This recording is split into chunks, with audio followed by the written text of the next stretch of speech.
Right ఇక 2024-25 ఆర్థిక సంవత్సరం ఓటాన్ అకౌంట్ బడ్జెట్ ను ఏపీ ప్రభుత్వం నేడు అసెంబ్లీలో ప్రవేశపెట్టనుంది. రాష్ట్ర ఆర్థిక శాఖ మంత్రి బుగ్గన రాజేంద్రనాథ్ ఉదయం 11:02 ప్రవేశపెట్టనున్నారు. మరికొన్ని రోజుల్లోనే ఎన్నికలు జరగనున్న నేపథ్యంలో ఆర్థిక ఏడాది తొలి 3 నెలల వ్యయానికి ఓటాన్ అకౌంట్ పద్దు ఆమోదానికి సభలో ప్రతిపాదించనున్నారు. అదే సమయానికి శాసన మండలిలో పరిశ్రమలు, ఐటీ శాఖ మంత్రి Gudivada Amarnath vote on account budget ను చదువుతారు. మొత్తం ఏపీ బడ్జెట్ 2.85 లక్షల కోట్ల రూపాయలకు పైగా ఉంటుందని సమాచారం. ఇక బడ్జెట్ ఆమోదం కోసం కాసేపట్లో ఏపీ కేబినెట్ సమావేశం జరగనుంది. సచివాలయం ఫస్ట్ బ్లాక్ లో సీఎం జగన్ అధ్యక్షతన మంత్రి మండలి భేటీ కానుంది. ఈ సందర్భంగా ఓటాన్ అకౌంట్ బడ్జెట్ కు కేబినెట్ ఆమోదం తెలపనుంది. అనంతరం ఉదయం 9 గంటలకు అసెంబ్లీ బడ్జెట్ సమావేశాలు ప్రారంభమవుతాయి.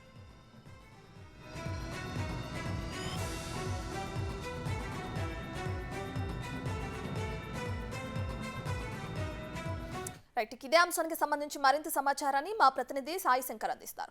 శంకర్ చెప్పండి, చూసుకుంటే 24-25 ఆర్థిక సంవత్సరానికి సంబంధించి ఏపీ అసెంబ్లీలో నేడు ఓటాన్ అకౌంట్ బడ్జెట్ ని ప్రవేశపెట్టనున్నారు. దీనికి సంబంధించిన అప్డేట్స్ ఏంటి? గుడ్ మార్నింగ్ రత్న. మరికొద్ది సేపట్లో 2024-25 ఏపీకి సంబంధించినటువంటి ఓటాన్ బడ్జెట్ని మరికొద్ది సేపట్లో క్యాబినెట్ అప్రూవల్కి వెళ్ళనుంది. క్యాబినెట్ సమావేశం మరికొద్ది సేపట్లో ప్రారంభం కానుంది.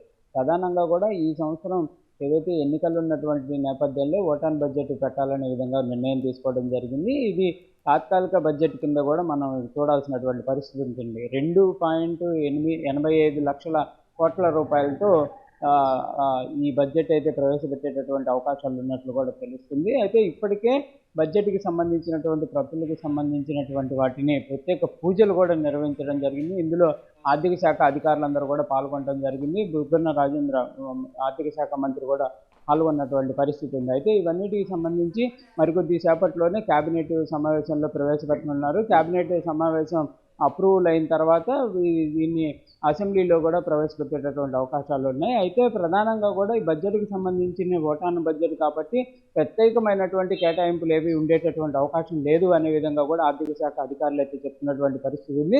ప్రస్తుతం ఈ ప్రవేశపెట్టేటటువంటి బడ్జెట్ రాష్ట్ర ప్రభుత్వం నడపడానికి వివిధ ముఖ్యమైనటువంటి శాఖలకు సంబంధించినటువంటి కేటాయింపులకు సంబంధించినవి కానీ, జీతాల బిల్లులు కానీ, లేకపోతే మిగిలినటువంటి అంటే అత్యవసరానికి సంబంధించినటువంటి అంశాలకు సంబంధించిన వాటినే ఈ బిల్లుల్లో ఉండేటటువంటి అవకాశాలు ఉన్నాయి అనే విధంగా కూడా అధికారులు అయితే చెప్తున్నటువంటి పరిస్థితి ఉంది. బడ్జెట్ను కూడా 11:02 అసెంబ్లీలో ప్రవేశపెట్టనున్నారు. అదేవిధంగా శాసన మండలిలో కూడా అదే సమయంలో కూడా బడ్జెట్ని ప్రవేశపెట్టేటటువంటి అవకాశం కనిపిస్తుంది. ప్రతిసారి జరిగేటటువంటి బడ్జెట్కి దీనికి చాలా వేరియేషన్స్ ఉంటాయనే విధంగా కూడా అధికారులు అయితే చెప్తున్నటువంటి పరిస్థితి ఉంది. పూర్తి స్థాయిలో బడ్జెట్ పెట్టేటప్పుడు కేటాయింపులకు సంబంధించినటువంటి అంశాలు కానీ, ఏ శాఖలకు ఎంతెంత నిధులు ఇచ్చారనే దానికి సంబంధించినటువంటి అంశాలు, దాంతోపాటు దానికి సంబంధించి చర్చలు జరిగేటటువంటి అవకాశాలు కూడా ఉంటాయి. ఏమన్నా మార్పులు చేర్పులు కూడా చేసేటటువంటి అవకాశాలు ఉంటాయి. కానీ ప్రస్తుతం పెట్టేటటువంటి ఓటాన్ బడ్జెట్కి సంబంధించి మార్పులు చేర్పులు ఉండవు, దీనిపై చర్చ కూడా జరిగేటటువంటి అవకాశం ఉండదు అనే విధంగా కూడా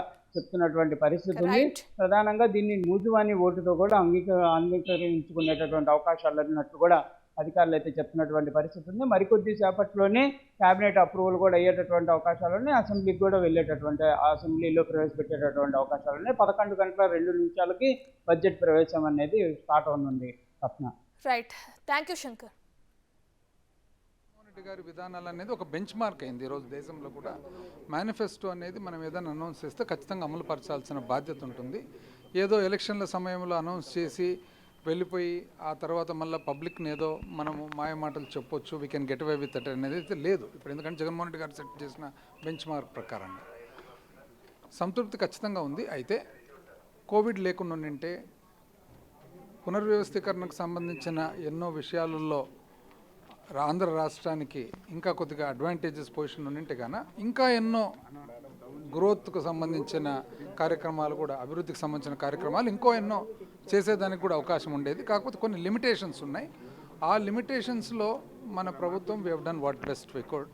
అయితే మన ప్రభుత్వ విధానాల్లో ప్రధానమైన అంశం ఏమంటే చాలా అట్టడుగున ఉండే వర్గాలు, బడుగు బలహీన వర్గాలు, ఒక ప్రభుత్వం లేకుంటే అసలు బ్రతుకు తెరువు ఎట్లా సాగించాలి అని చెప్పే వర్గాలు ఎవరైతే ఉన్నారో వాళ్లకు ప్రాధాన్యతనివ్వడం జరిగిందనమాట. దాంతోపాటు మీరు గమనించినట్లయితే గత 5 సంవత్సరాల బడ్జెట్లు కూడా ప్రధానమైన మనం ఇచ్చిన ప్రాముఖ్యత వచ్చేసి వైద్యము, విద్య, అదేవిధంగా ఉమెన్స్ ఎంపవర్మెంటు, అదేవిధంగా వ్యవసాయదారులు, రైతులు, అదేవిధంగా ఓల్డ్ ఏజ్ పీపుల్, ఎవరైతే వృద్ధులు ఉన్నారో వీళ్ళందరికీ కూడా ప్రాధాన్యత ఇవ్వడం జరిగింది.